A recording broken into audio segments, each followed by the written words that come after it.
정부가 오는 17일부터 다음 달 6일까지 3주 동안 사적 모임은 6명으로 완화하되 식당과 카페 영업시간은 저녁 9시를 유지하는 사회적 거리두기를 적용하기로 했습니다. 권덕철 보건복지부 장관은 오미크론 변이 급증 가능성에 대비하기 위한 조치라고 설명했습니다. 어제 코로나19 신규 확진자가 4,542명 발생한 가운데 해외 유입 확진자가 409명으로 사흘 연속 역대 최다 규모를 보였습니다. 오미크론 감염 비중이 20%까지 커지면서 우세종화를 앞두고 있는데 위중증 환자는 659명으로 600명대로 떨어졌습니다. 한국은행이 기준금리를 연 1%에서 연 1.25%로 0.25%포인트 인상했습니다. 지난해 11월에 이은 인상으로 한은 금통위가 기준금리를 두 차례 연속 올린 것은 14년 만인데 대출 이자 부담도 커지게 됐습니다. 여야 대선 후보가 설 연휴를 앞두고 전국을 돌며 표심을 모으기 위한 총력전에 나섭니다.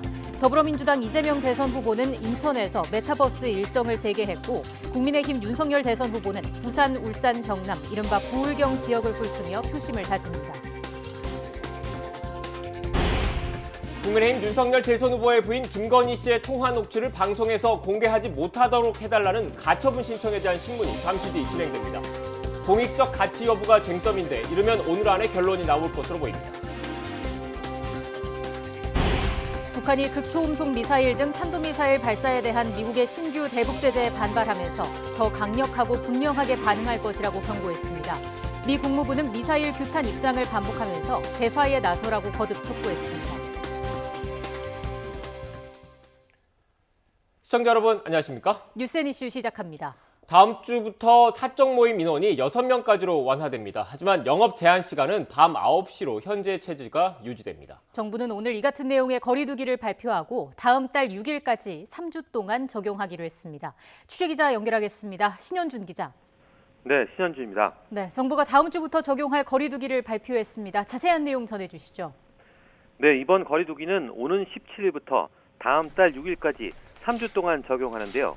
모임 허용 인원을 기존의 4명에서 6명까지로 늘리고 영업시간 제한은 밤 9시를 그대로 유지했습니다.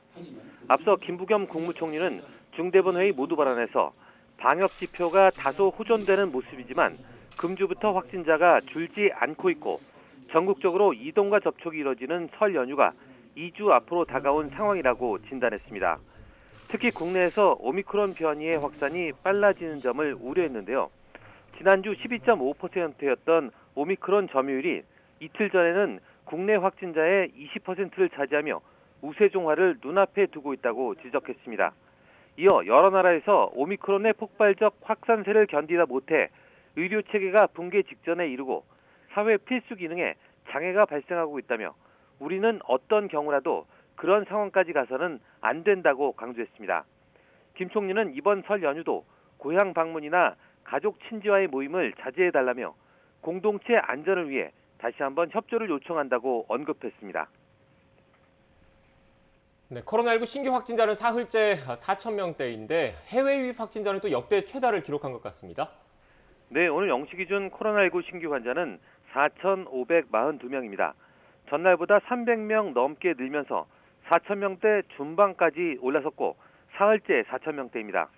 일주일 전과 비교하면 800명 넘게 늘었고 2주 전과 비교하면 300여 명 줄었습니다. 해외 유입은 409명으로 사흘 연속 최다 기록을 경신했습니다. 전 세계적으로 확산하는 오미크론 변이의 영향으로 보입니다. 해외 유입 확진자는 지난달 29일 이후 17일째 세 자릿수인데 400명대로 올라선 건 이번이 처음입니다. 위중증 환자는 16일 연속 감소세입니다. 어제보다 42명 줄어 659명으로 45일 만에 600명대로 떨어졌습니다. 코로나19 관련 사망자는 49명 발생해 누적 6,259명입니다. 수도권의 중환자 전담 병상 가동률은 40% 아래로 떨어지면서 안정세입니다. 어제 오후 5시 기준 수도권 중환자 전담 병상 가동률은 전날보다 1.6%포인트 떨어져 38.4%를 기록했습니다. 남은 병상은 서울이 262개, 경기가 401개, 인천은 86개로 수도권을 통틀어서 749개입니다. 전국의 중환자 병상 가동률도 37.1%로 전날보다 1.8%포인트 낮아졌습니다. 지금까지 사회 2부에서 YTN 신현주입니다. 방역당국은 국내에서도 약 일주일 뒤 코로나19 새 변이인 오미크론이 우세종이 될 것으로 전망했습니다. 특히 사회적 거리두기 완화 정도에 따라서 다음 달 말 확진자는 최대 3만 명, 위중증 환자는 1,700명까지 늘어날 수 있다고 내다봤습니다. 질병관리청의 수리 모형을 보면 오는 21일쯤 오미크론 변이의 국내 점유율이 50%를 넘어서면서 우세종으로 전환될 것이란 전망이 나왔습니다. 질병청은 입국 차단, 확산 억제 조치를 통해서 오미크론의 우세종화 속도를 늦추고 있지만 방역 조치를 완화하면 빠르게 우세종화해서 확진자가 급증할 것이라고 밝혔습니다. 질병청은 오미크론 변이의 전파율을 델타 변이의 3배로 가정했을 때 거리두기 조치가 현행 수준에서 40% 완화되면 다음 달 말 하루 확진자는 최대 3만 명, 위중증 환자는 1,700명까지 폭증할 것으로 전망했습니다. 네, 앞서 전해드린 것처럼 다음 주부터 새 거리두기 조치로 모임 인원은 6명으로 늘었습니다. 하지만 식당이나 카페 같은 영업시설은 밤 9시 영업 제한이 그대로 유지됩니다. 네, 자영업자들 사이에서는 차라리 영업시간을 늘리는 게 낫다면서 볼멘 소리가 터져나오고 있습니다. 자세한 내용 취재기자 연결해서 알아보겠습니다. 황보혜경 기자. 네, 서울 홍대 거리에 나와 있습니다. 네, 오늘 새로운 거리두기 방안이 나왔는데 자영업자나 시민들의 반응은 어떻습니까? 네, 우선 자영업자들은 대체로 불만스러운 반응이었습니다. 상인들은 점심 준비로 바쁜 와중에도 새 방안에 대한 의견을 묻자 일손을 멈추고 목소리를 높였는데요. 한마디로 매출에 별다른 도움이 안 된다는 겁니다. 직접 들어보시겠습니다. 6명 늘리는 게 저희 홍대에서 작은 매장을 운영하는 가게들은 크게 도움이 안 되고요. 시간을 연장해 주는 게 저희한테는 큰 도움이 됩니다. 밤에 돌아다니는 사람이 많기 때문에. 그나마 저녁 장사가 주가하는 식당들은 인원이 6명이라도 늘어난 게 다행이란 의견도 있었는데요. 방역당국은 시간을 완화하면 사람들이 2차, 3차를 가면서 코로나19 감염 위험이 커질 수 있다고 판단해 이번 조치에 반영하지 않았습니다. 시민들은 고작 2명 더 모일 수 있게 한 게 큰 의미가 있는지 모르겠다는 의견도 있지만 최근 강화된 거리두기로 확진자 수가 감소하는 추세라며 정부 방침에 동조하는 목소리도 적지 않습니다. 현행 거리두기 조치는 이번 주 일요일까지 적용되는데요. 다음 주부터 시작되는 새 거리두기 방침은 다음 달 6일까지 3주 동안 이어질 예정입니다. 방역당국은 설 연휴 이동이나 만남이 늘어날 것을 고려해 연휴 기간을 포함했다고 밝혔습니다. 지금까지 서울 홍대 거리에서 YTN 황보혜경입니다. 한국은행이 기준금리를 또 한 번 올렸습니다. 두 차례 잇따라 인상을 단행하면서 기준금리는 연 1.25%까지 상승했습니다. 22개월 만에 코로나19 사태 직전 수준으로 돌아간 겁니다. 취재기자 연결하겠습니다. 조태현 기자. 네, 조태현입니다. 네, 한국은행이 기준금리를 또 한 번 올렸죠. 네, 한국은행 금융통화위원회는 오늘 오전에 회의를 열어서 연 1%인 기준금리를 0.25%포인트 올리기로 뜻을 모았습니다. 이에 따라 기준금리는 연 1.25%가 됐습니다. 한국은행은 지난 2020년 3월 코로나19 사태가 터지자 기준금리를 내리기 시작해 0.5%까지 낮췄습니다. 이후 지난해 8월 기준금리를 올리기 시작했고요. 11월에 이어 이번이 세 번째 인상입니다. 이처럼 한국은행이 빠르게 기준금리를 올리는 건 물가 상승세가 심상치 않기 때문입니다.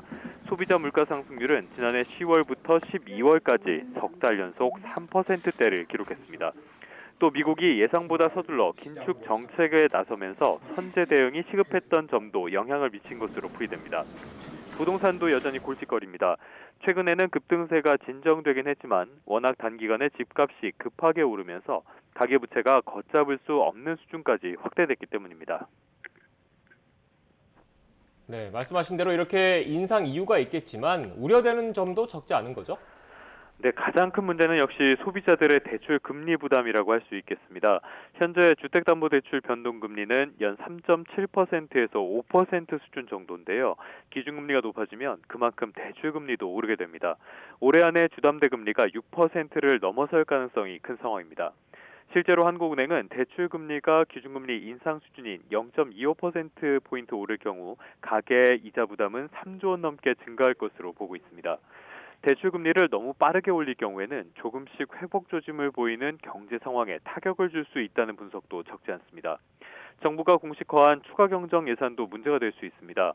돈줄을 조이는 기준금리 인상과 달리 추가 경정 예산은 기본적으로 돈을 푸는 개념이기 때문입니다. 예산 확대는 쓸 곳을 좁히는 게 가능하긴 하지만 기준금리 인상과는 상충할 여지가 큰 정책이라는 점은 분명합니다. 자칫 기준금리의 빠른 인상이 물가는 잡지 못하고 경기와 실수요자에게 타격만 줄 수 있다는 우려가 나오는 배경입니다. 지금까지 경제부에서 YTN 주태현입니다. 어제 광주 신축 아파트 붕괴 현장 지하에서 실종자 한 명이 발견됐는데요. 현재까지 추가로 발견된 사람은 없습니다. 외벽에 붙어서 기울어져 있는 크레인을 해체하기 위한 사전 준비 작업도 오늘부터 시작됩니다. 현장에 취재기자 연결하겠습니다. 김민성 기자. 네, 광주 신축 아파트 붕괴 현장입니다. 네, 오늘 수색 구조 계획은 어떻습니까? 네, 소방청은 발견된 구조 대상자 한 명을 최우선 순위에 올려놓고 구조를 벌인다고 밝혔습니다. 이와 함께 오전 10시부터는 구조견 미세 반응이 있었던 22층에서 28층 사이를 구조견 8마리를 투입해 집중 수색합니다. 또 실종자가 발견된 지하층 보강 작업이 오늘 오전 중에 마무리됩니다. 이후 추가 수색 작업으로 구조 대상자를 구조할 수 있을지가 관심입니다. 구조대원 안전을 위한 방안도 마련됐습니다. 추가 붕괴 징후를 감시할 인원을 추가 배치하고 붕괴 경보기를 설치하기로 했습니다. 그래서 붕괴 경보 직후 내부로 진입한 대원들이 대피할 수 있는 공간을 사전에 준비하겠다고 했습니다. 또 굴착기 작업을 할 때는 구조대원 서너 명이 공동 작업하게 합니다. 네, 지금 김민성 기자 뒤로도 보이는데 이렇게 외벽에 붙어서 기울어져 있는 크레인을 해체하기 위한 사전 준비 작업도 오늘부터 시작되죠? 네, 건물 외벽에 위태롭게 기대고 있는 타워 크레인을 설치하기 위한 준비 작업이 오늘부터 시작됩니다. 거대한 규모의 크레인을 해체하기 위해 또 다른 크레인이 필요한데요. 이를 위해 1200톤 규모 대형 크레인 부품이 전북 군산에서 이곳으로 이송되고 있습니다. 총 10대 이상의 트레일러로 옮길 계획인데요. 원래 어젯밤 9시에 모든 부품이 모여들 예정이었지만 우선 크레인 본체 등 당장 필요한 부품들만 이곳에 도착했습니다. 규모가 규모이니만큼 도착한 부품을 조립하는 데만 이틀이 꼬박 걸릴 거로 보입니다.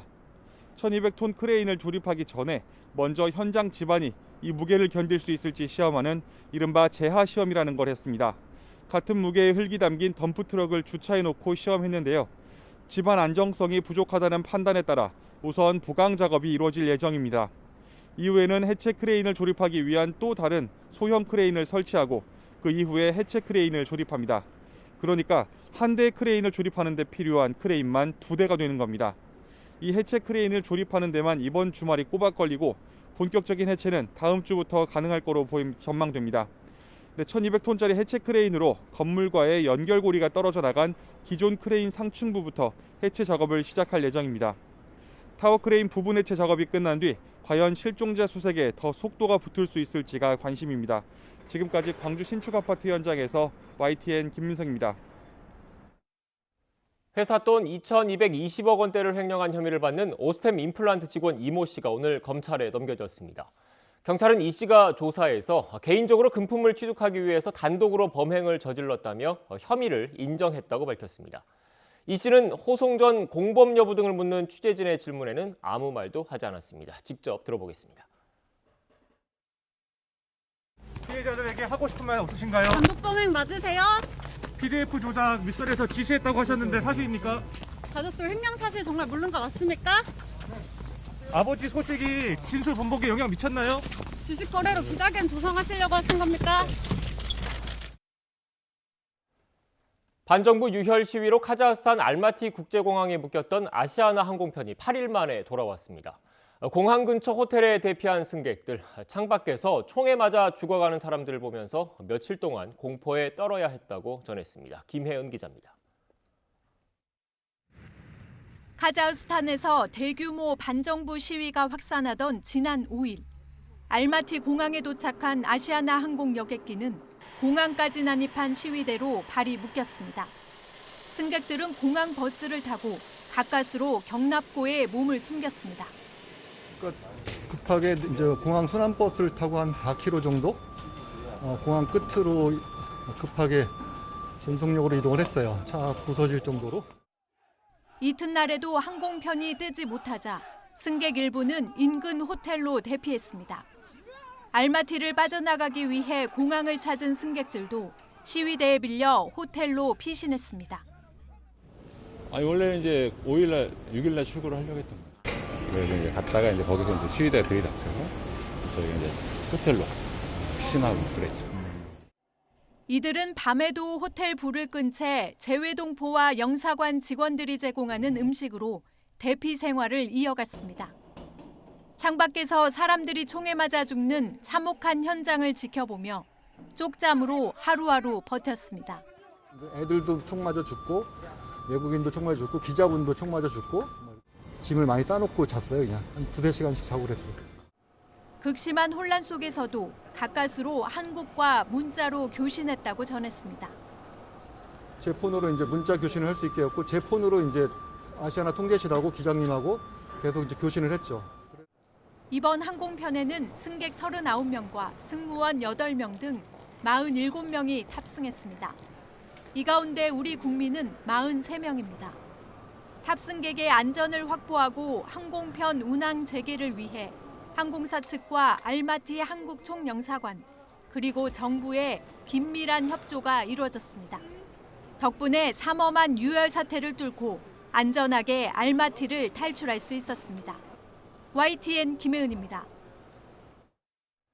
어젯밤 서울 도림 고가차도에서 반대편 차선에서 넘어온 트럭에 50대 오토바이 배달 노동자 2명이 숨지는 사고가 났습니다. 천안에서도 차량 충돌로 3명이 다쳤습니다. 밤사이 사건 사고 이준엽 기자입니다. 어떻게 오토바이 배달기사. 119 구조대원이 쓰러진 배달 노동자에게 다급하게 심폐소생술을 실시합니다. 어젯밤 10시 10분쯤 서울 물레동에 있는 고가차도에서 50대 오토바이 배달 노동자 2명이 숨지는 사고가 일어났습니다. 숨진 2사람을 포함해 탑차 운전자 부부와 50대 트럭 운전자, 30대 승용차 운전자까지 모두 6명이 병원에 이송됐습니다. 그 하얀 트럭이랑 파란 트럭이랑 이렇게 마주보고 있었고 그 사람이 밑에 깔려 있었거든요. 엎드려 있었거든요. 60대 남성이 몰던 탑차가 차선을 넘어와 오토바이 2대와 정면으로 충돌했고 뒤따르던 트럭과 승용차가 연달아 부딪혔습니다. 반대편 차선에서 탑차가 넘어오면서 오토바이와 차량 5대가 얽히며 추돌 사고가 일어난 것으로 전해졌습니다. 경찰은 탑차 운전자가 브레이크가 안 밟힌다며 반대편 차선으로 꺾어 들어와 사고가 일어난 것으로 보고 브레이크 고장 여부 등을 확인하고 있습니다. 음주는 하지 않은 것으로 파악됐습니다. 트럭 운전자분이 브레이크가 이상하게 생겨서 핸들을 이제 반대쪽 차선을 좀 틀게 됐나 봐요. 어젯밤 11시 50분쯤 충남 천안시 한 다리 위에서는 택시와 소형 SUV가 충돌하는 사고가 났습니다. 택시 운전자와 승객, SUV 운전자까지 모두 3명이 병원으로 옮겨졌습니다. YTN 이준엽입니다. 가습기 살균제 참사가 세상에 알려진 지 벌써 11년이 지났습니다. 하지만 피해자 가족들은 끝나지 않는 고통 속에 간병비조차 제대로 보상받지 못하고 있다며 눈물로 피해 회복을 호소했습니다. 김혜린 기자가 보도합니다. 배구 선수로 활약할 정도로 건강했던 안은주 씨는 지난 2011년 폐질환으로 쓰러졌습니다. 원인은 3년 동안 사용한 옥시삭사 가습기 살균제. 10년 넘게 이어진 투병 생활 끝에 남은 건 5억 원이 넘는 빚과 갖가지 합병증입니다. 나는 거기가 아프니까 숨도 못 쉬게. 그런데 가슴이 아프다니까 심장이. 안 씨는 2차례 폐이식 수술로 상태가 악화해 3년 넘게 병원을 벗어나지 못했습니다.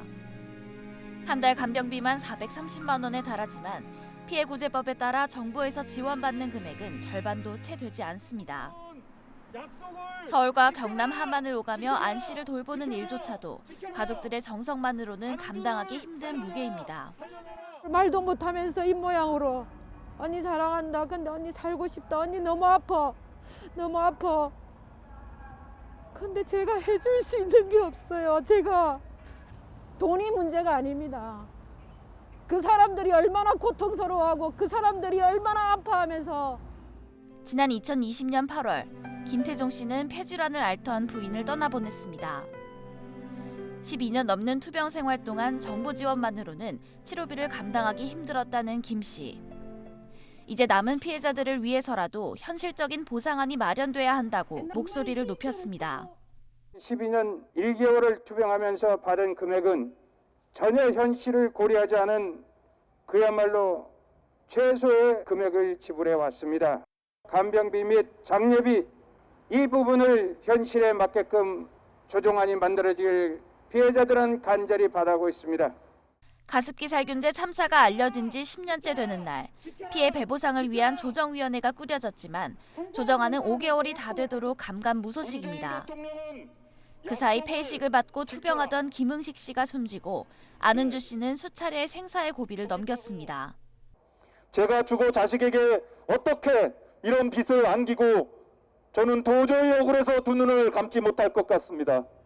가습기 살균제 제조업체 가운데 가장 많은 사람이 피해를 본 옥시에 대해선 이미 재판에서 유죄가 확정됐지만 SK케미칼과 애경산업은 1심에서 무죄 판결을 받아 항소심이 진행 중입니다. 피해자 가족들은 하루빨리 현실성 있는 피해 회복 방안을 마련해달라며 거리로 나선 가운데 제조업체들이 조정위원회를 통해 사회적 책임을 다해야 한다는 목소리가 커지고 있습니다. YTN 김혜린입니다.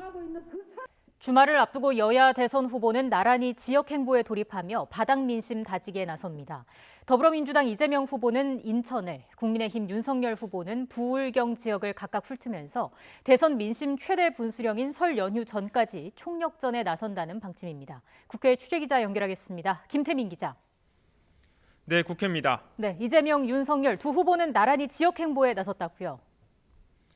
네, 먼저 이재명 후보는 방역 상황 악화로 잠정 중단했던 지역 행보를 오늘부터 재개합니다. 매주 타는 민생버스, 이른바 메타버스의 시즌2가 시작된 건데요. 오늘 하루 동안은 인천 지역으로 씁니다. 이 후보는 먼저 인천 자유경제구역을 찾아 입주기업 경영인 연구원들을 만나 현장의 어려움을 들으며 경제 행보로 첫 발을 뗍니다. 이후에는 민간 비영리 단체에서 장애인 제빵사와 빵 만들기 체험을 하며 사회 약자 보호를 강조하고 길거리 시민들과의 만남도 가질 예정입니다. 국민의힘 윤석열 후보 역시 지역 행보에 나서는데요. 오늘부터 1박 2일 동안 부산, 울산, 경남, 이른바 부울경 지역을 돌며 표심을 다집니다. 윤 후보는 오늘 첫 일정으로 민주화의 성지로 꼽히는 경남 창원의 국립 3.15 민주묘지 참배를 선택했는데요. 중도층에 한 발 더 다가서는 행보로 풀이됩니다. 이후엔 지역에서 무료 결혼식 봉사를 해온 노부부, 지역 경제 풀뿌리 역할을 하고 있는 봉안공단 기업인들과 잇따라 만나며 바닥 민심에 다가설 예정입니다. 또 경남 선대위 출범식에 참석해 정권 교체를 다짐하는 가운데 신한울 3, 4호기 건설 재개 등 지역 맞춤 공약도 내놓을 계획입니다. 이처럼 여야 후보는 대선 민심의 최대 분수령인 설 연휴 전까지 전국을 훑는 광폭 행보로 표심 모으기에 총력전에 나설 것으로 보입니다. 네, 이런 가운데 네거티브 공세에 대한 여야 각 당의 반응은 점점 격화하고 있다고요.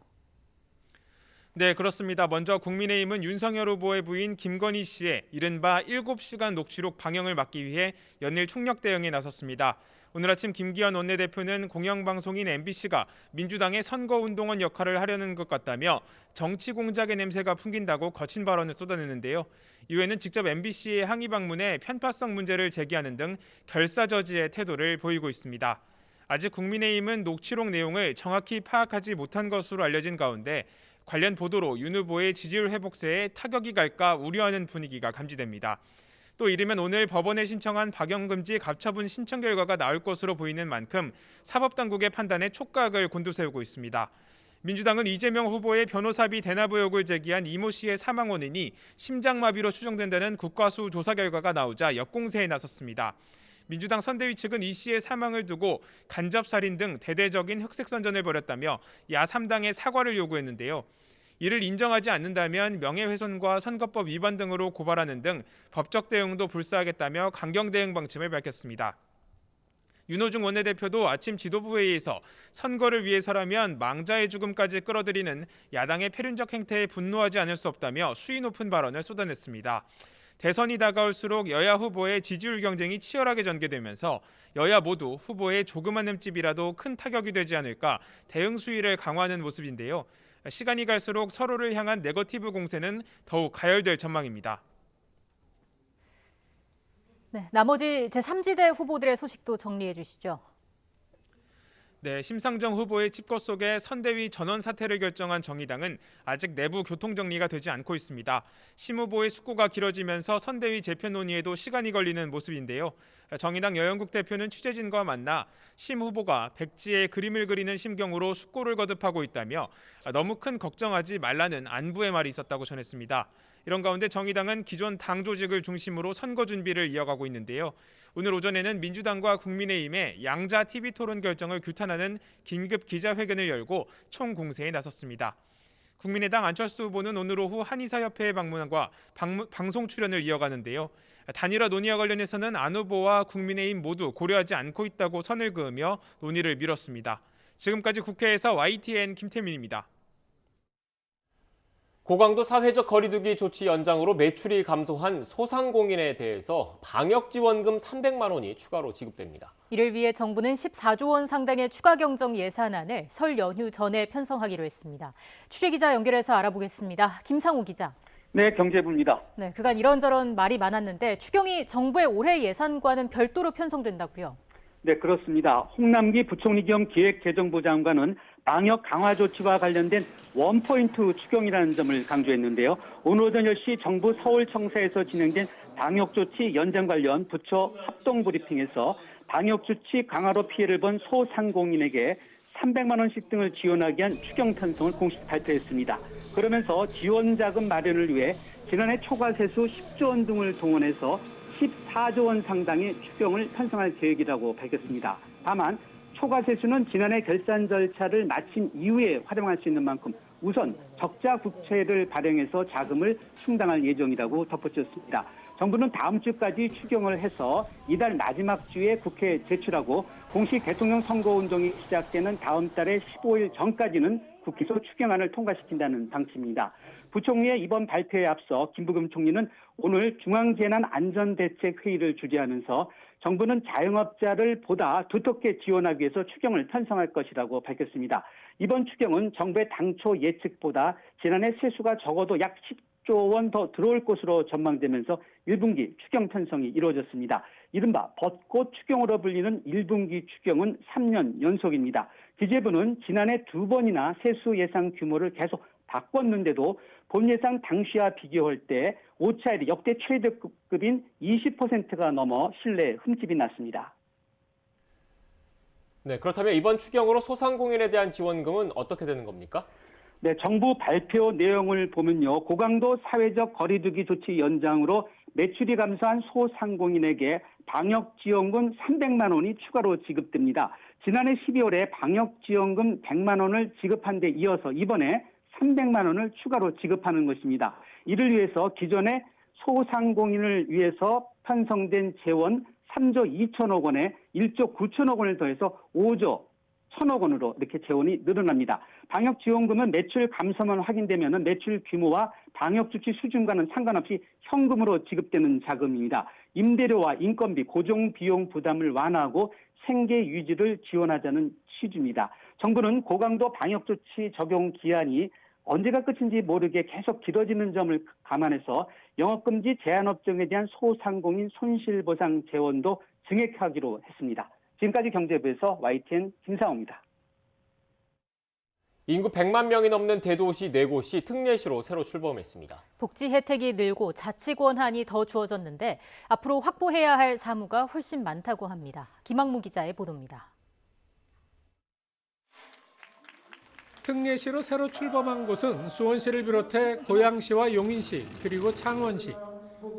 인구 100만이 넘는 이들 시는 10년 넘게 특례시 승격을 위해 함께 노력했고 지난해 1월 관련 법령 공포에 이어 이번에 최종 결실을 맛봤습니다. 좀 더 신축적이고 유연한 행정적 권한들을 갖고 현장에 맞춤형 행정들을 할 수 있고 그에 따른 행정 서비스를 할 수 있고 사회복지 시스템들을 좀 더 확충할 수 있게 되는 거거든요. 특례시는 기초자치단체 지위를 유지하면서 광역시에 준하는 확대된 행정과 재정 권한을 갖는 새 지방기구, 건축물 허가와 지역개발 채권 발행, 택지개발지구 지정, 개발제한구역 지정과 해제 등의 분야에서 일반 시보다 더 큰 권한을 갖습니다. 사회복지 지원 대상자 선정 기준 상향으로 복지 혜택 대상자와 액수도 늘어납니다. 4개 특례시에서 약 10만 명이 사회복지 지원 대상자로 추가될 것으로 보입니다. 특례시 시민으로서 어떤 문화예술 분야 또 복지라든지 이런 데서 조금 혜택이 있으면 좋겠고요. 우리 아이들과 가족들과 좀 더 안전하고 행복하게 살 수 있는 그런 시가 됐으면 좋겠습니다. 현재 특례시의 권한이 넘어온 사무는 8개 분야 129개 사무. 이들 특례시는 앞으로 250여 개 사무 권한을 더 확보해야 한다고 밝혔습니다. 시민들이 진짜 필요로 하는 재정에 대한 권한이 아직 비읍해 있고, 그리고 도시개발 권한, 광역 교통개선 권한들이 지금 협의 중인데 잘 추진될 것 같습니다. 권한과 함께 가용 예산이 늘어나는 만큼 주민 삶의 질이 더 향상될 것으로 기대됩니다. YTN 김학무입니다. 앞서 전해드린 것처럼 한국은행이 기준금리를 연 1%에서 1.25%로 올렸습니다. 이주열 총재가 금리 인상 배경 등에 대해 설명을 합니다. 현장 연결하겠습니다. 네, 알고 계신 대로 오늘 금융통화위원회는 한국은행 기준금리를 1.0%에서 1.25%로 인상해서 통화정책을 운영하기로 했습니다. 배경을 간단히 설명드리겠습니다. 먼저 지난해 11월 금융통화위원회 회의 이후 대외 여건의 변화를 보면은 세계 경제는 신규 변이 바이러스의 확산에도 회복 흐름을 지속하였습니다. 주요 국별로 보면 미국은 고용과 소비의 개선 흐름이 이어지는 등 양호한 성장세를 이어가고 있는 반면에 유로 지역은 방역 조치 강화의 영향으로 회복 흐름이 다소 약화되었습니다. 신흥시장의 경우 중국은 성장세가 둔화되고 있으나 여타 국가들은 견조한 수출에 힘입어 점차 회복되는 모습을 나타내었습니다. 국제금융시장에서는 주요국 국채금리가 오미크론 변이 확산의 영향으로 상당폭 하락하였다가 이후 이에 대한 우려가 완화되고 또 미 연준의 통화정책 조기 정상화가 이제 가시화되면서 큰 폭으로 상승하였습니다. 주요국 주가도 하락 후에 다시 반등하는 그런 모습을 나타냈습니다. 국내 경제 또한 코로나19 재확산에도 회복세를 지속하였습니다. 방역 조치 강화로 민간 소비의 회복 흐름이 주춤하고 글로벌 공급 차질에 영향받아 설비 투자가 다소 조정되었지만 수출은 호조세를 이어갔습니다. 앞으로 국내 경제는 수출의 견실한 증가세가 지속되고 민간 소비의 기조적 회복 흐름이 유지되면서 양호한 성장세를 이어갈 것으로 예상하고 있습니다. 소비자 물가는 석유류와 농축수산물 가격의 높은 오름세가 이어지고 공업 제품과 개인 서비스 가격의 상승 폭도 확대됨에 따라 12월 중 3.7% 상승하여 전월에 이어 높은 오름세를 이어갔습니다. 식료품과 에너지 가격을 제외한 근원 인플레이션율은 2.2%를 나타내었습니다. 일반인 기대 인플레이션율은 2%대 중후반 수준을 나타냈습니다.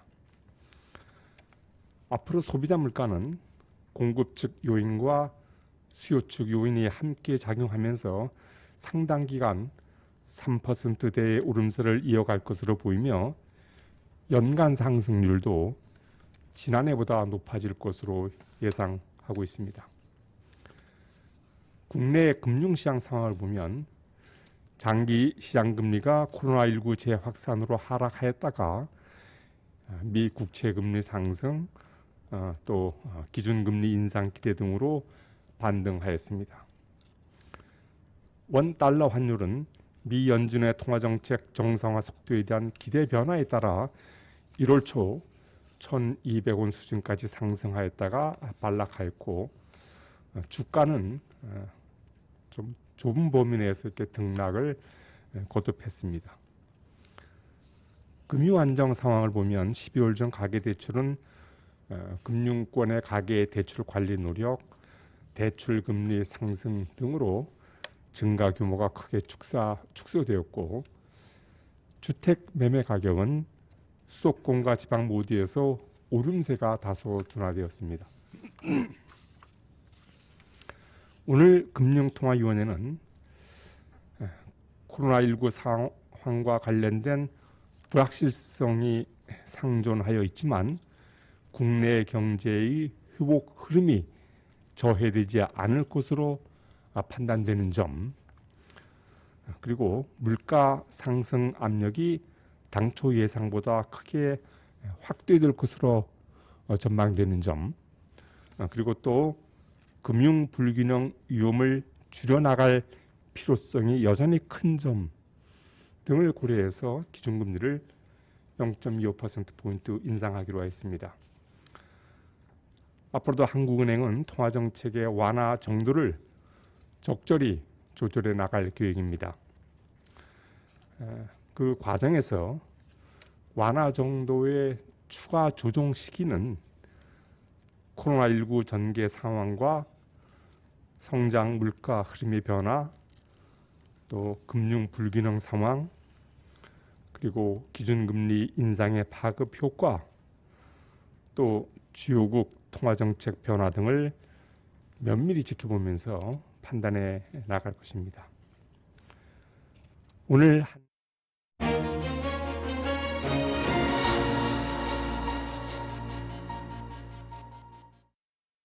북한의 잇따른 미사일 발사에 미국이 결국 경고의 수준을 높였습니다. 관련된 북한 국적 6명 등을 금융제재 대상에 올렸는데 북한은 오늘 담화문을 통해서 바로 반발했습니다. 교착 상태였던 북미 관계, 또 올 한 해 한반도 정세는 어떤 방향으로 흘러갈지 주목됩니다. 박원곤 이화여대 북한학과 교수와 함께 진단해 보겠습니다. 어서 오십시오. 네, 안녕하세요.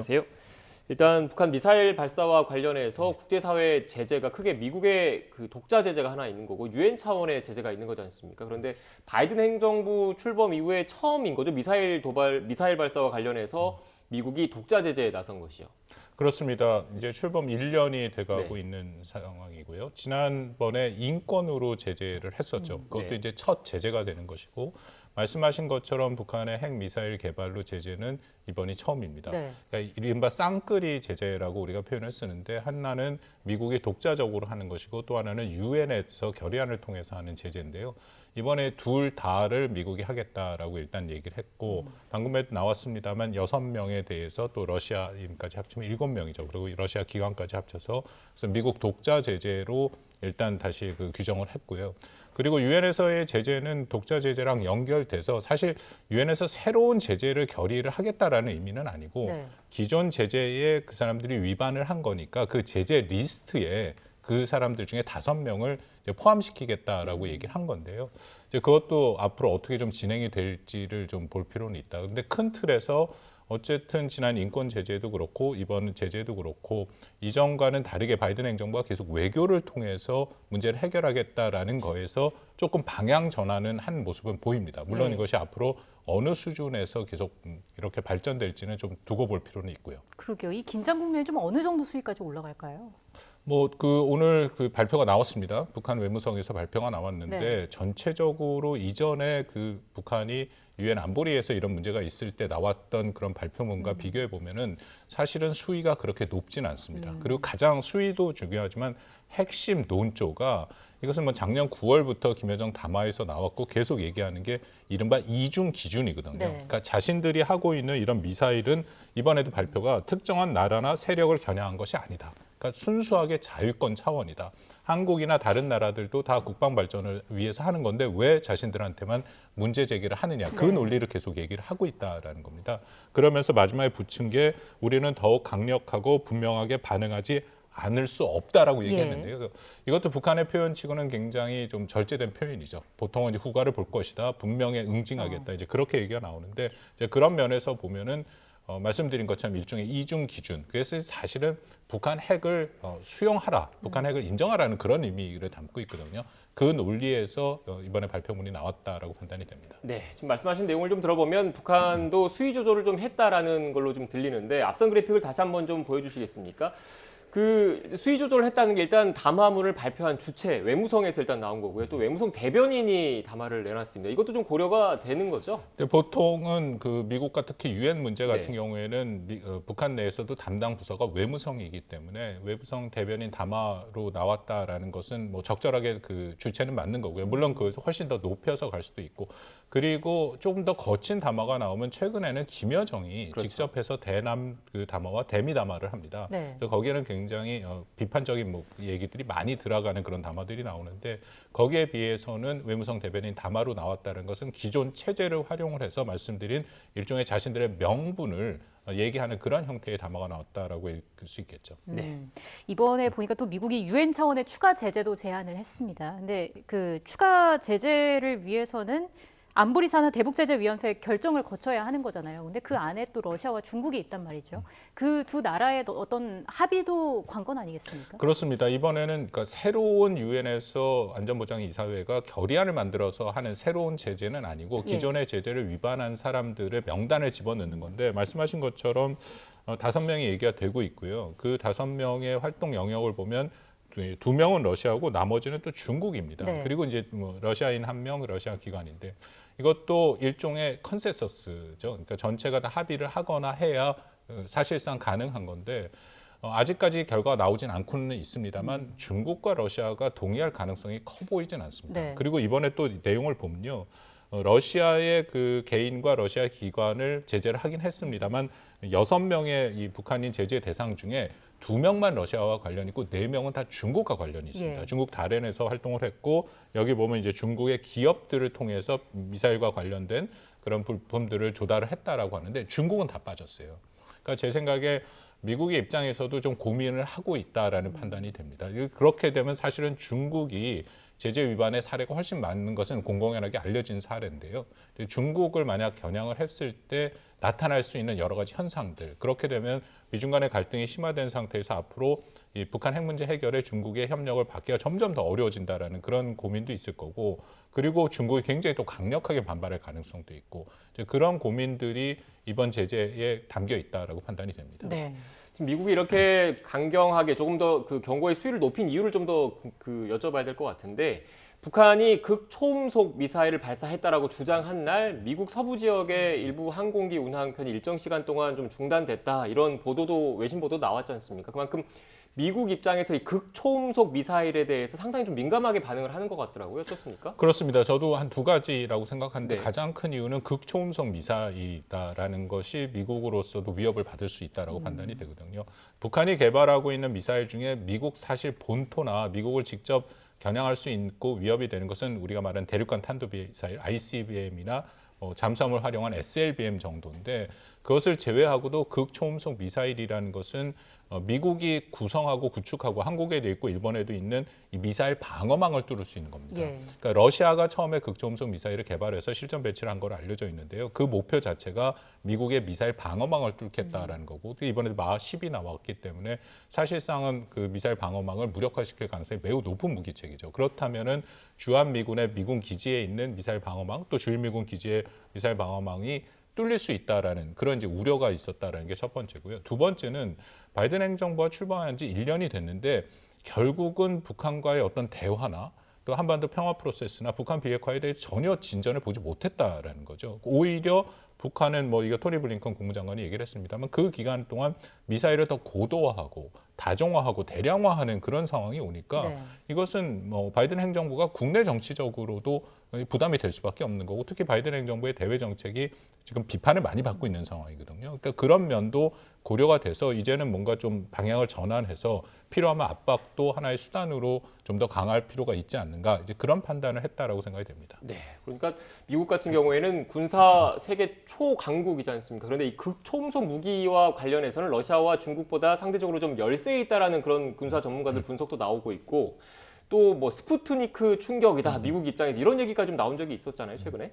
근데 거기에는 좀 논란의 여지가 네. 많이 있는데요. 그 우리 정부 발표에도 합참 발표도 그렇습니다만 과연 극초음속 미사일을 어떻게 규정하느냐. 보통 네. 마하 5 이상은 극초음속 미사일로 국제사회에서 얘기를 하는데 미국도 그렇고 한국도 그렇고 마하 5 이상 되는 미사일은 많이 갖고 있습니다. 근데 문제는 북한이 이번에 쐈다는 극초음속 미사일은 속도도 속도지만 회피 기동을 하고 재활공 기동을 한다라는 것은 결국은 탐지가 굉장히 어렵다. 네. 이거는 우리 그 군 당국이 어느 그 시점에서는 이 부분을 좀 명확히 밝힐 필요가 있는데요. 11일 날 발사된 미사일 같은 경우에는 우리 군 당국은 그에서는 사거리가 700km 이상으로 얘기를 했는데 결국 북한은 1000km를 얘기를 했거든요. 그렇죠. 그러면 이게 300km를 놓쳤다라는 얘기가 될 수밖에 없습니다. 그러면 탐지를 300km를 못하면 요격을 못하게 되는 상황이 오거든요. 그런 부분에 대해서는 우리가 확실히 확인하고 또 필요하면 거기에 대한 조치를 취하고 넘어갈 필요가 있다고 생각을 합니다. 네, 지금 관련된 그래픽이 좀 나가고 있는데 지금 말씀하신 것처럼 수백 킬로미터 정도가 제대로 탐지가 안 된 것 아니냐 이런 논란이 있다라는 말씀이신 거잖아요. 그런데 또 일부 전문가분들 같은 경우에 지구는 둥글기 때문에 그 일정 부분 우리나라 쪽 동쪽으로 미사일이 날아갔을 경우에 한국군, 우리 군 레이더에서는 포착되지 않는 부분이 생길 수가 있다. 그렇기 때문에 뭐 미국이라든지 일본 다른 나라 정보 자산을 통하면 그 부분도 어떻게 보면 채워 나갈 수 있다. 정보의 미비점을 이렇게 얘기하시는 분도 계시는 것 같은데요. 그렇기 때문에 사실은 한국과 미국, 일본이 이런 탐지 자산을 서로 연동해서 네. 실시간으로 하는 것은 중요하죠. 그 의미는 이번에 일본 같은 경우에는 비교적 정확히 맞췄습니다. 네. 탐지 작전 1000km까지 나가는 것을 봤다라는 거고, 그리고 그 문제도 있지만 아까 말씀드린 것처럼 북한의 발표를 믿는다면 600km까지 간 다음에 활공 제도약을 해서 강한 선의 기동을 했다. 그러면 보통 레이더 같은 경우는 직진성이 있고 위로 비치는 거기 때문에 지구 그 굴곡력도 있고 해서 이게 잘 보이질 않습니다. 더구나 낮게 갈고 이게 휘어서 들어간다고요. 예. 이제 그 부분이 사실 이 미사일의 가장 큰 우리로서는 위협이 되는 부분이거든요. 이렇게 되면은 앞으로 할 수 있는 탐지 자산이 훨씬 더 지금보다는 확장이 돼야 되고, 그리고 기존에 갖고 있는 미사일 방어기 요격 미사일인데 그 요격 미사일이 물론 이 북한의 극초음속 미사일이 최종 단계가 마하 어디까지 나오는지는 정확히 밝혀지지는 않았습니다만 갖고 있는 요격 미사일보다는 훨씬 더 빠를 가능성이 있다. 그렇다면은 그만큼 맞출 가능성이 굉장히 낮아지는 것은 분명해 보입니다. 예, 이것도 궁금하더라고요. 11일에는 김정은 위원장이 직접 참관을 했잖아요. 김여정 국무위원도 동행을 했는데 이거에 대해서도 좀 의미를 부여할 수 있겠습니까? 김정은 위원장이 참여를 했다라는 것 자체는 이 굉장히 성공의 가능성이 높을 경우에 오는 것이고요. 그리고 최근에는 이런 미사일이나 무기체계의 시험 발사장에 거의 나타나지 않았습니다. 네. 그 의미는 이 극초음속 미사일이 그만큼 또 의미가 있다라고 판단을 할 수 있다라는 거거든요. 그리고 김여정이 등장한 것은 이거는 뭐 북한 체제의 특성이고 사실 이번에 그 8기 4차 작년 연말에 있었을 때 김여정이 뭐 정치국으로 다시 들어오느냐 마느냐, 그러니까 공식적인 직함을 받는 거에 대해서 많이들 주목을 했었는데 결국 그렇지는 않았거든요. 근데 그럼에도 김여정이 그 자리에 있다라는 것은 이상한 것은 아니죠. 왜냐하면 김여정은 백두혈통이라는 만경대 가문이라는 특수한 상황이 있기 때문에 자기가 어떤 공식적인 직책보다는 그 김정은 위원장과의 관계에서 중시가 되고, 그래서 김여정을 통해서 대남 메시지, 대미 메시지가 나오는 것은 굉장히 높은 수준, 바로 김정은 바로 밑에 수준으로 우리가 이해할 정도의 수준이 되는 거거든요.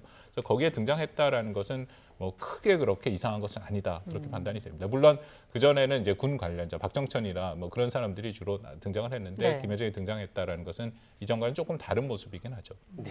앞으로 또 주시해야 될 부분은 북한의 다음 수순입니다. 지금까지 이렇게 좀 무력 시위를 좀 하고 있는데 지금 이 내용을 좀 보면 그 지난 그 당대회 8차 당대회에서 언급됐던 국방력 강화 계획들이 차근차근 지금 이어지고 있는 듯한 모습이거든요. 뭐 다탄두 ICBM이라든지 SLBM 뭐 이런 여러 무기 체계들이 있는데 추가적으로 그 무력 시위의 수위를 좀 높일 가능성도 배제할 수 없는 거죠. 그 8차 당대회 때 명확하게 얘기를 하고 그 후에도 이제 확인이 된 게 자신들이 5대 핵심 전략 무기가 있다라고 하면서 이번에 극초음속 미사일이 최우선순위다라고 얘기를 했거든요. 근데 나머지 4대의 전략 무기는 사실은 다 미국 본토를 겨냥하는 ICBM이나 SLBM이나 원자력 잠수함이나 그런 것들이기 때문에 이것은 상당히 1차적으로 고강도가 될 수밖에 없고요. 도발을 한다면. 그리고 2차적으로 과연 북한이 이거야말로 뭐 극초음속 미사일도 이게 완성도가 이렇게 짧게 갈 수 있을 짧은 기간 동안 완성을 할 수 있을 것인가에 대한 굉장히 의구심이 들었음에도 불구하고 사실은 상당 완성도를 보이고는 있어요. 그렇기 때문에 나머지 것들도 속단하기는 힘들지만 기술적으로도 굉장히 어려운 부분들이 있거든요. 그러니까 중요한 것은 북한이 의원이 얘기한 것처럼 이것은 이중 기준 잣대를 갖고 자신들의 국방계획 발전 5개년 계획에 따라서 제도화된 것. 어떻게 보면 이것은 도발의 일상화를 얘기를 하는 것이 네. 있는데요. 그 측면에서 북한이 과연 계속 갈 것인가. 거기에 변수는 2월 베이징 올림픽이 있고 또 3월 우리 한국 대선이 있는데 과연 그 기간 동안도 북한이 계속 할 수 있을 것인가. 그 부분을 우리가 조금 더 두고 볼 필요는 있다고 생각이 됩니다. 그리고 또 꺾이는 해를 어떻게 보낼 것인가 이 부분을 또 잘 지켜보는 것도 앞으로의 북한의 생각이나 그런 의도 이런 것들을 좀 파악할 수 있는 계기가 되지 않을까 싶습니다. 그렇습니다. 2월, 3월은 제 생각에 완전히 안 쏘고 쏘더라도 굉장히 간헐적으로 그렇게 미사일 도발할 가능성은 있는데 말씀하신 이번 4월 달에 굉장히 북한 입장에서는 중요한 행사들이 많이 있거든요. 예. 예를 들어서 김일성 생일 110년이고 북한 인민군 창건 90년. 이게 정주년, 이른바 꺾어지는 해고요. 네. 그렇다면 어떻게든지 김정은의 입장에서는 자신이 이것을 기념할 수 있는 것을 북한 주민들한테 보여줘야 되는데 그것은 결국 군사력밖에 없죠. 이 코로나 상황에서 경제적으로 굉장히 어려운 상황이기 때문에 그래서 그 시기가 한 번에 4월 이후가 될 수도 있고 또 3월 달에 우리가 연합훈련을 한다 했는데 이게 4월로 또 옮겨갈 수도 있거든요. 이제 그런 여러 가지 것들을 볼 때 북한이 어떻게 나올까? 뭔가 돌파를 하고 이 판을 좀 바꾸려고 하는 그런 모습이 드러날 가능성은 있다라고 생각을 합니다. 네, 알겠습니다. 앞서 교수님께서 말씀하신 대로 우리 대선도 지금 앞두고 있는 시점이기 때문에 북한이 어떤 행보를 보일지 관심 있게 또 지켜봐야 할 것 같습니다. 지금까지 박원권 이화여대 북한학과 교수와 함께 남북 현안에 대한 이야기 나눴습니다. 오늘 말씀 고맙습니다.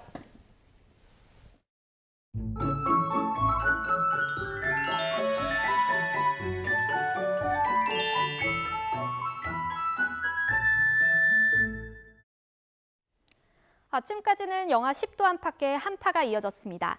하지만 낮에는 서울 기온이 닷새 만에 영상으로 오르며 한파가 누그러지겠습니다. 오늘 하늘 표정도 맑고 미세먼지 걱정도 없어서 공기도 깨끗하겠습니다.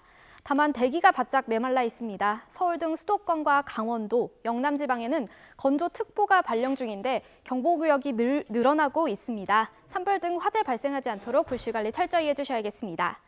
오늘 낮 기온은 대부분 지방에서 영상권을 보이며 어제보다 3, 4도가량 높겠습니다. 서울 1도, 청주 2도, 광주 5도, 부산 7도가 예상됩니다. 이번 주말과 휴일 추위 걱정은 없겠지만 눈 예보가 있습니다. 주말 오후부터 휴일 오전 사이 중서부와 전북, 경북에 1에서 3cm의 눈이 예상됩니다. 눈이 그친 뒤에는 다시 찬 공기가 남하하면서 다음 주에도 영하 10도 안팎의 강추위가 찾아올 전망입니다. 날씨였습니다. 뉴스 앤 이슈 2부는 정치권 소식으로 문을 열겠습니다. 저희는 잠시 뒤에 뵙겠습니다.